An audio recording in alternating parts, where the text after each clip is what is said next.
Nama saya Katampu Bolon, saya mahasiswa D4 Perbankan dan Keuangan, Fakultas Vokasi, Universitas Sumatera Utara dengan NIM 241751034.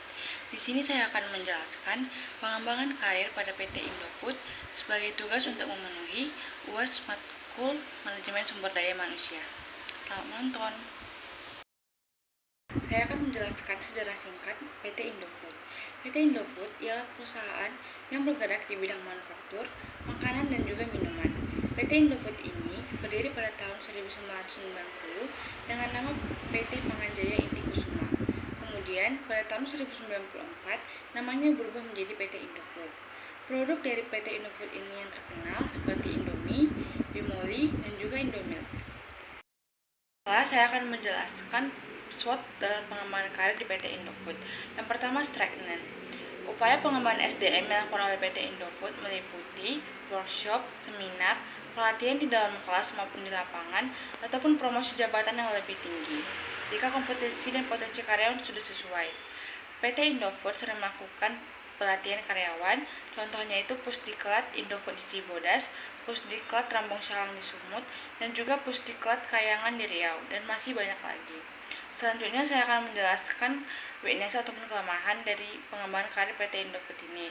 Kurangnya pemahaman digital di kalangan karyawan akan menghambat karyawan dalam bekerja. Selain itu, adanya ketidakcocokan individu yang satu dengan individu yang lainnya dapat mempengaruhi kinerja karyawan. Oleh karena itu, diperlukan pemilihan anggota yang tepat.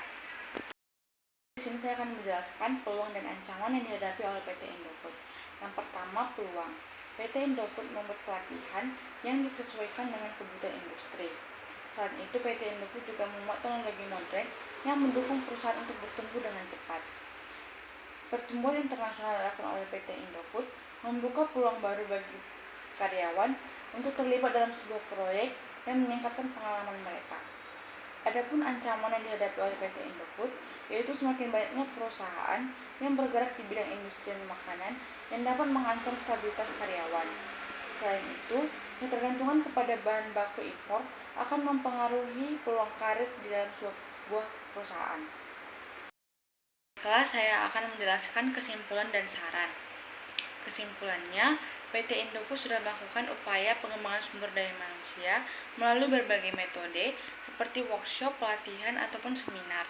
Namun perlu juga diketahui adanya ancaman seperti kurangnya pemahaman digitalisasi di kalangan karyawan dan juga kebutuhan pasar yang terus berubah-ubah.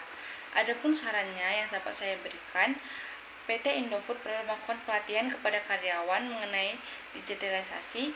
Selain itu, PT Indofood juga perlu melakukan komunikasi yang kuat antara manajemen dan juga para karyawan agar kebutuhan dan aspirasi karyawan dapat terpenuhi.